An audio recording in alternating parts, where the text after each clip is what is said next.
네, 오늘도 연합뉴스 TV에서 아침마다 그 국제 이슈 정리해주고 계시는 저희 연합인포맥스의 선임 기자 현재구 기자님 나오셨습니다. 안녕하십니까? 네, 안녕하세요. 예. 저희가 오늘 그 시청자 여러분들께서 그 러시아 그 디폴트 관련해 가지고 좀 많이 궁금해 하시는 것 같아 가지고요. 요 부분부터 저희가 먼저 말씀을 좀 질문을 드려보고 좀 넘어가겠습니다. 사실 시청자 여러분들께서도 좀 많이 우습다고 생각을 하세요. 러시아가 이게 저번에도 계속 말씀해 주셨지만 석유랑 가스 팔아가지고 올해 이득도 더 많이 챙겼고요.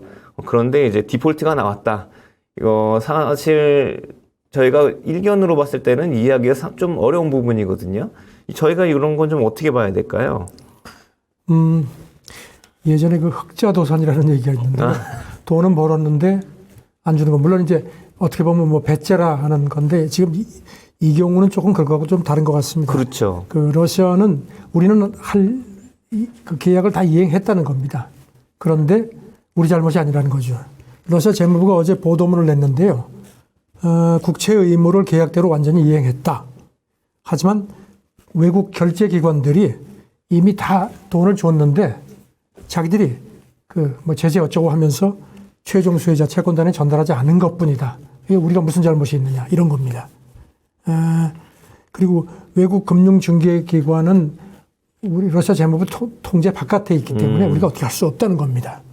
그래서 원리금을 받지 못할 투자자들은 불만이 많을 텐데 우리한테 뭐라 그러지 말고 해당 그 금융기관에 문의하는 게 합리적이다. 아주 조목조목 반박을 했습니다. 사실 이게 돌려서 얘기한 거지만 사실 제재를 하고 있는 미국 탓이다라고 돌려서 얘기하고 있는 것 같은데요. 그렇죠. 크렘린궁 대변인도 어제 기자들이 볼셰비키 혁명 이후에 104년 만인가 처음으로 디폴트를 했는데 어떻습니까 했더니 디폴트라고 부르지 마라.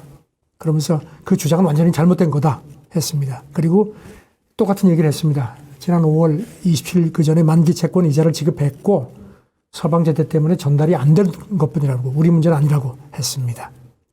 그 사실 뭐 이런 부분도 있는 사실 이게 이제 러시아가 뭐 여러 번 쭉 말씀하셨습니다만 서방과 미국의 어떤 제재에 대해서 굉장히 내성이 강한 모습이거든요. 그렇죠. 뭐 어떤 제재를 하더라도 이게 딱히 먹히지가 않는 그렇게 큰 타격이 아직 없는 모습이고요. 사실 이만한 기자가 방금 G7에서 이제 논의되고 있는 내용을 잠깐 얘기를 했습니다만 G7에서 뭐 금이나 이제 석유 관련해 가지고 또 금수 조치를 더 이제 강화하려고 하고 있는데 이런 부분도 사실 러시아에 이게 좀 영향이 갈지도 잘 모르겠습니다. 기본적으로 지금 외신들이 오늘 새벽에 분석하는 것도요. 별 영향이 없을 거라는 겁니다. 왜냐하면 지금 G7 정상들이 이제 미국이 계속 압박을 해가지고 이제 러시아 금 수입 금지 조치를 아마 이번에 추가 제재로 발표를 하는 것 같은데요. 거기에 대해서 그 러시아 쪽에서는 그래? 그럼 우리는 시장을 다른 곳으로 옮기면 될 뿐이야. 이렇게 아주 일축을 했습니다. 한쪽 시장이 불법적인 결정 때문에 매력을 잃으면은 수요가 더 많고 우리가 훨씬 더 편하게 비즈니스 할 수 있는 다른 합법적인 경제 체제가 있는 곳으로 가면 된다는 얘기를 했습니다. 그리고 지금 블룸버그 통신도 오늘 새벽에 월가 전문가들을 인용했습니다. 그러면서 이 설사 금 수입 금지 조치가 취해져도 시장에 미치는 영향이 크지 않을 거라는 게 전문가들의 대부분의 중론이라는 겁니다. 그러면서 예로 전쟁이 시작되고 나서 이미 러시아 금 거래는 사실상 중단이 됐다는 겁니다. 그리고 지금 이제 런던 금시장협회 여기서 이제 세계 금값 기준을 공시를 하는데 여기도 일찌감치 러시아 금 세공업 기업들을 다 목록에서 제외를 했다는 겁니다. 그런 상태이기 때문에 러시아 금에 대해서 제재를 가해도 큰 영향은 없을 거다. 브링컨 미국 국무장관은 에너지 다음으로 러시아의 금 수출 수입이 엄청나게 많다. 그러면서 이것만 우리가 제재를 하면은 한 190억 달러 정도를 더 수입을 끊을 수 있다고 하는데 시장에서는 시큰둥한 그런 견해가 대부분입니다. 예, 사실 전쟁 초기만 해도 러시아의 이제 달러 결제나 이런 거 막을 때만 해도 굉장히 고통을 받을 거다라고 이제 뭐 미국과 서방 연합국가들에서는 이런 얘기들을 많이 했습니다만 결국 사실 분기가 하나 지나고 보니까 사실 또 그렇게까지도 타격도 없었고요. 뉴욕타임스도 그런 분석을 했죠. 저 초기에 달러 결제망에서 쫓아내면은 크게 충격받을 거라고 했는데 그게 좀 순진했던 것 같다. 그러면서 월가 쪽 사람들 얘기들도 오히려 지금은 상황이 거꾸로다. 푸틴은 그런 대로 버티는데 오히려 서방이 인프레하고 그 침체 이게 해가지고 그야말로 누워서 침뱉기 격이 됐다는 그런 그 지적이 나온다고 또 뉴욕타임스도 분석을 했습니다. 알겠습니다. 저희가 이제 G7에서 이제 앞서서 뭐 요런 얘기 나오고 있다라고 이제 잠깐 언급을 드렸었는데요. 이제 또 나토에서도 곧 이제 정상회담을 앞두고 있죠. 나토 정상회담 앞두고서는 이제 어떤 얘기들이 이제 나올 것으로 지금 우리 보이시나요? 윤 대통령도 이제 거기 참석을 하기 위해서 출발을 했죠. 그래서 우리한테도 이제 나토 정상회담이 사실 그동안에는 나토 정상회담이 별 관심사가 아니었습니다. 그러게요. 예. 이제는 우리한테도 관심이 되는데요. 일단 이번에 나토는 지금 장기전으로 갈 준비를 하겠다는 그런 모습이 강합니다. 나토 사무총장이 어제 이제 그 나토 정상회담이 이제 우리 시간으로 오늘 저녁 이제 내일 저녁부터 이틀간 이제 스페인에서 시작이 되는데 그 나토 사무총장이 기자들한테 사전 브리핑하면서 이번에 우리가 그 신속대응군, 그러니까 이건 이제 표현을 이렇게 했습니다. 높은 수준의 준비 태세를 갖춘 병력을 지금은 한 4만 명 정도거든요. 그래서 그 병력 일부가 지금 동유럽 쪽에 이렇게 배치를 했는데 네네. 이거를 30만 명 이상으로 늘릴 계획이다. 그렇게 되면 이제 거의 뭐 8배 정도까지 증강이 되는 거거든요. 그러면서 대폭 강화를 한다. 그리고 또 이렇게 얘기를 했습니다. 냉전 이래 이렇게 나토의 그 집단 어체를 이렇게 대폭 강화하는 게 가장 대규모다. 그런 얘기를 했으면서 여기다가 이제 덧붙여서 그래서 투자가 필요하다. 결국 또 돈 얘기를 했습니다. 그래서 지금 이 사람 얘기는 나토 30개 회원국 가운데 지금 나토의 그 방위비 목표치가 GDP의 2%거든요. 그거를 이미 달성한 나라는 9개 국가고 19개 국가가 2024년까지 목표를 달성할 확실한 계획을 갖고 있다. 이렇게 강조를 했습니다. 그리고 이제 여기다가 또 덧붙여서 이제 우리 얘기도 슬그머니 했습니다. 어떻게 표현을 했냐면요. 나토의 가장 가까운 파트너국들과의 협력을 심화할 거다. 그러면서 한국, 일본, 호주, 뉴질랜드 정상이 이번 정상회담에 참석을 하는데 대단히 환영한다. 그래서 환영은 하는데 가는 입장에서는 그렇게 글쎄요. 그렇게 뭐 어떨지 모르겠습니다. 예, 참 요즘에 이제 국제 관계와 이런 질서들이 굉장히 변하고 있는 상황에서 참 이런데 물론 이제 뭐 나토나 이런데 협력국인 게 여러 가지 의미가 있겠습니다만 또 저희가 항상 밝은 쪽만 보고 좀 이제 좋은 쪽만 생각할 수는 좀 없는 그런 상황인 것 같아서 좀 복잡할 것도 같고요. 그래서 지금 이제 이번에 또 관심이 있는 게 이제 나토가 2010년에 이른바 전략 개념이라는 걸 공개를 한 게 있거든요. 네. 그때는 중국은 언급이 안 됐었고요. 그러니까 전략 개념이라는 거는 어떻게 뭐 그러니까 본인들과의 관계를 얘기를 그렇죠. 하는 거예요? 나토의 앞으로의 그런 어떤 그 이제 군사 전략 개념인데 그리고 2010년만 해도 러시아가 파트너의 하나, A 파트너라는 표현을 집어넣었었는데 올해는 이게 싹 바뀔 것 같습니다. 지금 이 나토 사무총장도 이번 정상회담에서 새로운 전략 개념을 채택을 한다 이렇게 얘기를 하면서 중국을 처음으로 다룰 거다 그런 얘기를 했고요. 그래서 했는데 여기 대해서 이제 뭐 더 얘기는 안 했는데 지금 오늘 새벽에 블룸버그 통신이 나토 그 외교 소식 등 인용해서 보면은 미국하고 영국은 아주 세게 중국을 아주 그냥 아주 세게 나쁜 상대로 규정을 하자고 했는데 독일하고 프랑스가 그래도 거기하고 비즈니스도 해야 되고 하니까 좀 그건 좀 피하자 해가지고 좀 이렇게 좀 기싸움을 한 모양입니다. 그래서 결국 절충이 되는 게 이제 아직까지 공식 발표는 안 됐는데 중국이 구조적인 도전이다. 시스테매틱 챌린지 이런 그런 그 표현을 쓰기로 절충을 한 모양입니다. 그러니까 중국이 나토의 구조적인 도전으로 앞으로 이제 떠오를 가능성이 있다. 요런 이제 얘기를 할 거다. 이제 그렇죠. 그리고 이제 그 러시아는 이제 파트너였던데 싹 빠지고 이제 그야말로 현존하는 가장 큰 실제 위협이라는 이게 이제 완전히 이제 친구해서 적으로 완전히 돌변이 된 겁니다. 자, 미국도 그런 얘기를 했죠. 브링컨 장관도 이런 표현을 썼는데 러시아는 직접적인 도전이고 중국은 장기적인 위협이다.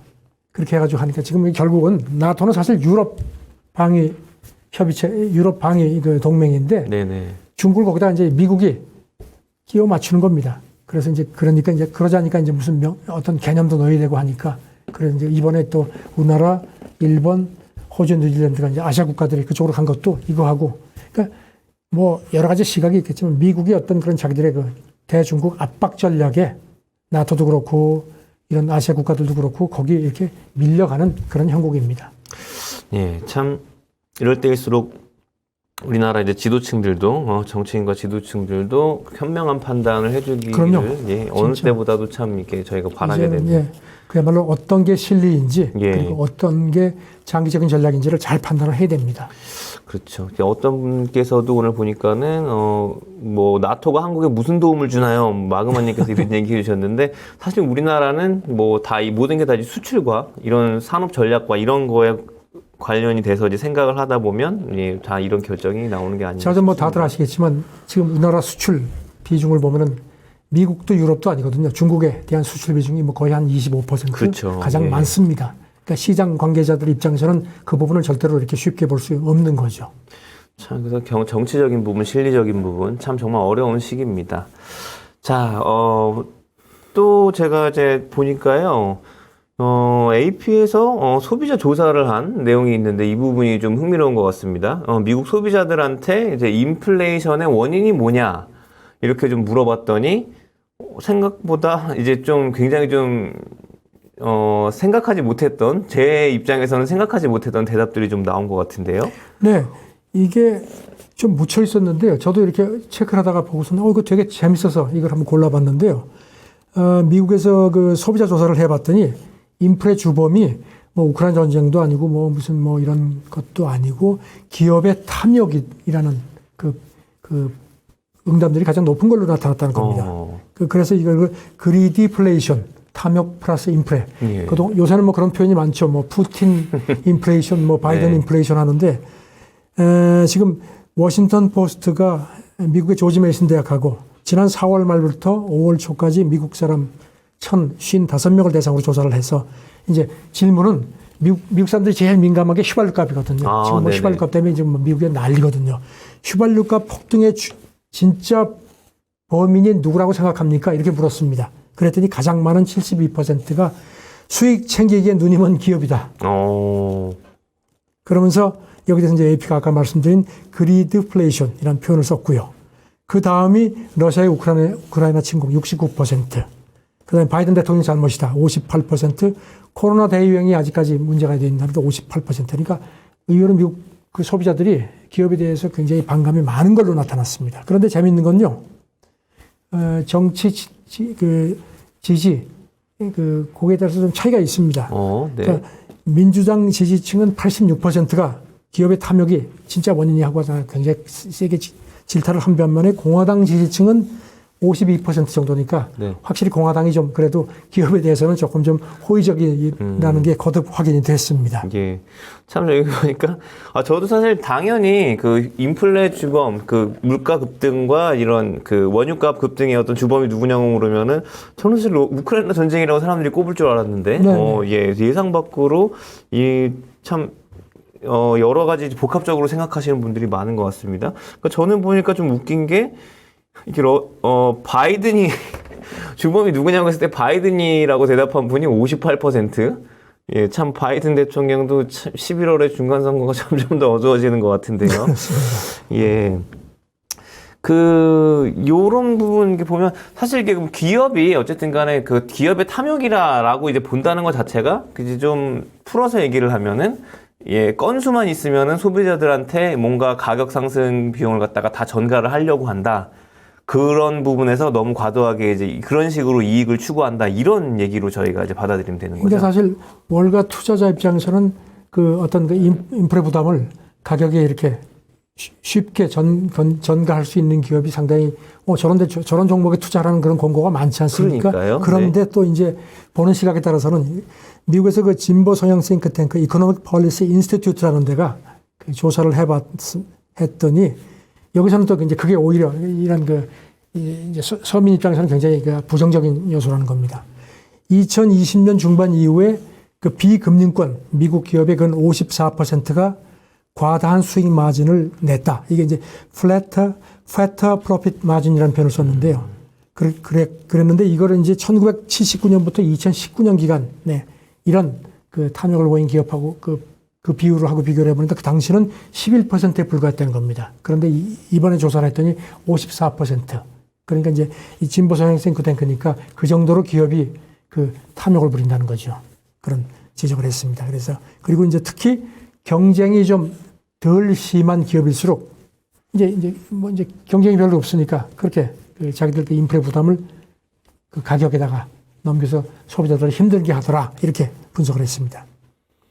예, 참, 뭐, 물론 이제 그 진보나 뭐 이런 성향을 떠나서 사실 이제 소비자들에게 쉽게 비용 전가를 할 수 있다는 게 말씀하신 대로 기업 입장에서야 이게 이제 기업이 더 살아남는 방법이고 투자자들 입장에서야 그런 기업에 투자하면 좋겠지만 사실 일반 그 이제 소비자들, 국민들한테는 그런 부분이 분명히 이제 물가 고통으로 좀 더 빠르게 좀 다가올 수 있는 부분이기도 하고요. 근데 이제 월가 예. 쪽은 좀 더 이렇게 좀 보는 시각차가 확실히 나타나는 게 그쵸. 이제 시카고대 비즈니스 스쿨이 이달에 그 월가 이코노미스트들 대상으로 조사를 한 게 있는데요. 그러면은 이렇게 이제 시장이 지금 굉장히 막 흔들리고 있는데 이럴 때 기업이 이렇게 그 제품이나 서비스에 과다하게 이렇게 자기들 인프레 부담을 전가하는 게 이거를 법적으로 이렇게 좀 규제를 해야 되겠습니까? 했더니 월가 애널리스트의 65%는 그거는 하지 않는 게 좋겠다. 그래야 됩니다 하는 건 5%. 그러니까 확실히 이런 투자자하고 일반 서민들하고는 보는 시각이 다르다는 게 거듭 확인이 됐습니다. 예, 참 어려운 문제입니다. 사실 이제 시장의 어떤 그 자율적인 흐름이라는 거를 인위적으로 막았을 때 어떤 영향이 올지 요런 것도 좀 감안을 해야 되고 서민들의 고통도 이제 좀 감안을 해야 되고요. 지금은 이제 뭐 평상시가 아니고 이제 그야말로 진짜 굉장히 그 비정상적인 상황, 전쟁 그 시기고 하니까. 전시죠. 예, 네. 그래서 이제 이런 것들이 이런 그 시각차라는 게 더 좀 씁쓸한 것 같습니다. 아마 이제 그 바이든 대통령이 뭐 석유 기업이나 이런 데 대해서 초과이익 이렇게 뭐 환수하고 싶은 이런 의향도 내비치고 그러니까 아무래도 더 이런 설문조사 결과가 월가에서 또 나오고 이런 게 아닌가 싶긴 바이든이 계속 합니다. 인기에 몰리는데 아마 이런 조사 결과 이렇게 차이를 지는 것도 아마 유심히 보면서 여기서 뭔가 좀 자기가 좀 이렇게 뭐 좀 점수를 딸 수 있는 부분을 좀 할 수 있지 않을까 아마 그런 생각을 할지도 모르겠습니다. 예, 충분히 가능한 얘기일 것 같습니다. 네. 네. 참, 죄송합니다. 자, 이제 저희가 이제 국제 뉴스 중에 항상 또 보고 있는 부분이 아직 끝나지 않은 팬데믹 부분인데요. 그 중국, 최근에 이제 제로 코로나 기조로 자기네가 이제 코로나와의 전쟁에서 승리했다. 뭐 이렇게 얘기를 하기는 했는데, 저희도 사실 오미크론 겪어봤고 지금도 계속 이게 되고 있습니다만 이게 승리를 선언한다고 완전히 승리가 되는 게 아니지 않습니까? 그렇죠. 홍콩 같은 데는 또 최근에 좀 늘어나는 모습을 보이고 있다. 뭐 이런 기사도 나오는 것 같은데요. 자단 중국이 지금 상하이하고 베이징 뭐 그동안에 뭐 그러니까 우리가 상상할 수 없는 그런 엄청난 봉쇄를 해가지고 일단 자기들은 잡았다, 승리했다고 선언을 했는데 문제는 이제 풍선 효과죠. 한쪽을 누르면 다른 쪽으로 튀어나오는 예. 그래서 표현이 어떤지 모르지만 지금 홍콩이 지금 심각합니다. 홍콩이 지금 그저께 기준으로 해서 신규 확진이 거의 뭐 2,000명. 한 달 전만 해도 한 몇백 명대였거든요. 그런데 이제 더 문제가 지금 홍콩이 이제 주권 반환 25주년 기념식이 있고 또 이제 이번에 제6기 특별행정부 정부가 출범했죠. 이거는 이제 그야말로 이제 시진핑이 아주 신복을 갖다 앉혀서 그래서 이제 시진핑 주석이 이 행사에 참석을 할 모양입니다. 그런데 문제는 이제 이렇게 막 그냥 이게 확산세가 다시 나니까 이게 갈 수도 없고 안 갈 수도 없고 고민이 돼서 지금 이제 홍콩 언론 보도는 오기는 올 텐데 이게 과연 어떨까? 이제 뭐 화상 참석하는 거 아니냐 했는데 이제 화상 참석은 좀 어려운 모양입니다. 이런 가운데 지금 그 홍콩 신문이 어제 보도한 걸 보니까요. 이제 목요일하고 금요일 이틀 연속 홍콩을 오는데 홍콩에서 자지는 않고 바로 옆에 선전 거기서 자고 와서 행사만 하고 또 빠져나갔다가 가능한 이제 그 시진핑한테 이제 그런 노출을 좀 덜 시키려고 하는 모양입니다. 그런 고육지책을 하는 모양인데 그래서 어제부터 이제 홍콩에 그 시진핑이 방문할 것으로 예상되는 지역에 지금 뭐 감시 카메라가 막 설치가 되고 막 경찰이 몇백 명이 배치가 된 걸 보면 분명히 오긴 오는 모양이다. 그런 상황인 모양인데요. 또 여기다가 엎친 데 덮친 격으로 지금 선전도 이제 선전에 가서 묻는데 여기도 지금 또 코로나 확산세가 심각한 모양입니다. 그래서 이제 중국에서 제일 큰 전자상가가 여기 있는데 여기가 지금 봉쇄가 됐다는 겁니다. 그래서 지금 막긴 막았는데 이게 참 지금 시진핑도 고민일 겁니다. 올가을 당대회 때 제로 코로나 봐 하니까 되잖아. 이렇게 큰 소리 뻥뻥 치기 위해서 중국 상하이 저래가지고 중국이 지금 뭐 성장률까지 막 그냥 감수하면서 예. 이렇게 했는데 또 이렇게 문제가 심각해집니까? 그러니까 이 전염병을 뭐 이겼다. 이렇게 선언한다는 게 이게 사실상 있을 수 없는 겁니다. 이게 사실 지금 뭐 집계를 중국 정부에서 오피셜로 나온 거는 상하이랑 이 저기 베이징 같은 경우에는 신규 확진자가 현재 거의 없는 걸로 나오고 있는 거죠. 뭐 그저께 기준으로 이틀째 상하이 같은 경우는 제로라고 하는데 상하이가 인구가 2,500만 명이거든요. 오, 그런데 네. 확진자가 한 명도 없다. 참 우리가 생각하기엔 참 신기합니다. 예, 참 예. 여러 어쨌든지 가지로, 네. 자전 그래도 지난 월요일부터 상하이, 베이징 전부 초등학교, 중학교, 고등학교 다 정상 등교로 들어갔고 식당에서 밥도 먹게 하고 하는데 글쎄요. 지금 정말 중국에 들어가서 저 어디 가정집에 들어가서 진짜입니까? 물어보면 어떤 답이 나올지 모르겠는데 중국이 뭐 철저하게 지금 언론 통제를 하고 뭐 온라인 통제를 하기 때문에 이걸 체크하는 게 쉽지가 않은 상황입니다. 예, 사실 그 중국 가서 물어봐도 찍은 파일을 아마 국내로 전송을 못 해올 것 같습니다. 그렇습니다. 예, 알겠습니다. 예, 오늘도 참, 예, 여러 가지 다양한 국제 소식, 예, 편하게 잘 전달해 주셔서 감사합니다. 오늘 고생하셨습니다. 네, 감사합니다. 네.